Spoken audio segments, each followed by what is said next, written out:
Baik, Assalamualaikum warahmatullahi wabarakatuh. Kami dari kelompok 2, mata kuliah Hukum Acara Petun, akan membahas tentang kompetensi peradilan tata usaha negara. Dengan saya sendiri, Hatta Reza Akbar, dan rekan saya, Alif Putra Nurdainsyah. Di sini kami akan membahas tentang dua materi. Yang pertama, kompetensi relatif, dan kompetensi absolut. Selanjutnya akan dibahas oleh Alif.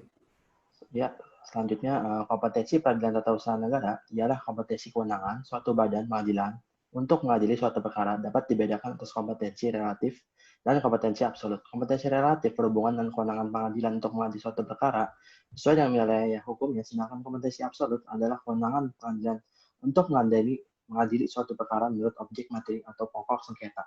Selanjutnya. Oke.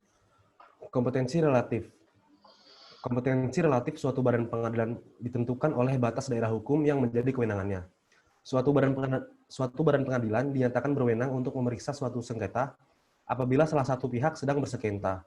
Dalam hal ini, penggugat atau tergugat berkediaman di salah satu daerah hukum yang menjadi wilayah hukum pengadilan itu.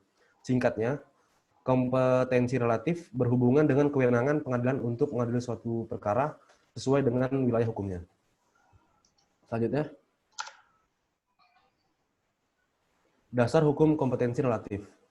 Untuk pengadilan tata usaha negara, kompetensi relatifnya diatur dalam pasal 6 UU nomor 5 tahun 1986 tentang peradilan tun sebagaimana telah diubah dengan UU nomor 9 tahun 2004 dan UU nomor 51 tahun 2009.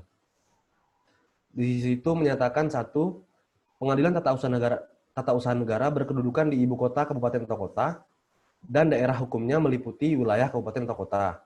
Dua, pengadilan tinggi tata usaha negara yang berkedudukan di ibu kota provinsi dan daerah hukumnya meliputi wilayah provinsi. Pada saat ini, pengadilan tata usaha negara di Indonesia baru terdapat di 26 provinsi dan pengadilan tinggi tata usaha negara baru terdapat 4, yaitu PT Tun Medan, Jakarta, Surabaya, dan Makassar. Sehingga wilayah hukum Petun meliputi beberapa kabupaten dan kota. Sedangkan PT Tun wilayah hukumnya meliputi beberapa provinsi. Contohnya seperti PT UN Petun Jakarta yang meliputi wilayah kota yang ada di daerah khusus ibu kota Jakarta, sedangkan PT Tun Jakarta meliputi beberapa provinsi yang ada di Pulau Kalimantan, Jawa Barat, dan DKI. Selanjutnya, adapun kompetensi yang berkaitan dengan tempat kedudukan atau tempat kediaman para pihak yang bersengketa, yaitu penggugat dan tergugat. Diatur tersendiri dalam pasal 54 UU nomor 5 tahun 1986 ayat 4 tentang peradilan tata usaha negara sebagaimana telah diubah dengan UU nomor 9 tahun 2004 dan UU nomor 51 tahun 2009 yang menyebutkan satu, tempat kedudukan tergugat, dua, tempat kedudukan salah satu tergugat, tiga, tempat kediaman penggugat diteruskan ke pengadilan tempat kedudukan tergugat, empat, tempat kediaman penggugat dalam keadaan tertentu berdasarkan peraturan pemerintah. 5. PT UN Jakarta apabila tempat kediaman penggugat dan tempat kedudukan tergugat berada di luar negeri. 6. Tempat kedudukan tergugat bila tempat kediaman penggugat di luar negeri dan tempat kedudukan tergugat di dalam negeri. Dengan ketentuan tersebut, maka pada prinsipnya gugatan diajukan ke pengadilan tun di tempat kedudukan tergugat, sedangkan yang bersifat eksepsional di pengadilan tun, tempat kedudukan penggugat diatur kemudian setelah ada peraturan pemerintah. Akan tetapi, sampai sekarang ini peraturan pemerintah yang dimaksud belum ada sehingga belum dapat diterapkan. Baik, selanjutnya akan dijelaskan oleh Alif.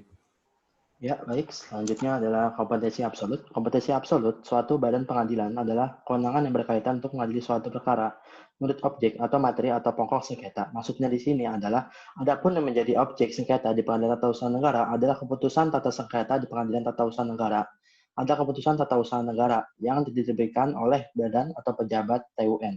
Sebagaimana disebutkan dalam pasal 1 angka 9 Undang-Undang Nomor 51 tahun 2009 tentang perubahan kedua Undang-Undang Nomor 5 tahun 1986 tentang peradilan tata usaha negara. Sedangkan perbuatan badan atau pejabat TUN lainnya, baik perbuatan material maupun Penerbitan peraturan, regeling, masing-masing merupakan kewenangan peradilan umum dan Mahkamah Agung.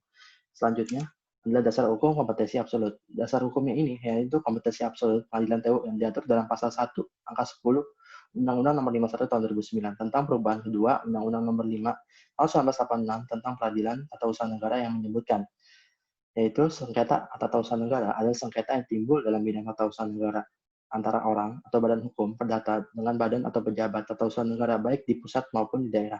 Sebagai akibat dikeluarkannya keputusan tata usaha negara termasuk sengketa kepegawaian berdasarkan peraturan perundang-undangan yang berlaku. Selanjutnya adalah sedangkan yang dimaksud keputusan tata usaha negara menurut ketentuan pasal 1 angka 9 Undang-Undang Nomor 51 Tahun 2009 tentang perubahan kedua Undang-Undang Nomor 5 Tahun 1986 tentang peradilan tata usaha negara ada suatu penetapan tertulis yang dikeluarkan oleh badan atau pejabat TUN yang berisi tindakan hukum TUN berdasarkan peraturan perundang-undangan yang berlaku yang bersifat konkret, individual, dan final sehingga menimbulkan akibat hukum bagi seseorang atau badan hukum perdata. Dari rumusan pasal tersebut, disyaratkan keputusan TUN yang dapat menjadi objek tindakan TUN meliputi penetapan tertulis dikeluarkan oleh badan atau pejabat TUN berisi tindakan hukum TUN berdasarkan yang keempat, berdasarkan peraturan perundang-undangan yang berlaku. Yang kelima, bersifat konkret, individual, dan final. Yang keenam, menimbulkan akibat hukum bagi seseorang atau hukum perdata. Keenam persyaratan tersebut bersifat kumulatif, artinya untuk dapat dijadikan objek sengketa di peradilan TUN, keputusan TUN harus memenuhi keenam persyaratan tersebut. Selain itu, kompetisi peradilan TUN termasuk pula ketentuan yang terdapat dalam ketentuan pasal 3 Undang-Undang Peratun, yaitu dalam hal badan atau pejabat TUN tidak mengeluarkan suatu keputusan yang dimohonkan kepadanya, sedangkan hal itu merupakan kewajibannya. Sekian dari kelompok kami. Assalamualaikum warahmatullahi wabarakatuh. Waalaikumsalam warahmatullahi wabarakatuh. Terima kasih.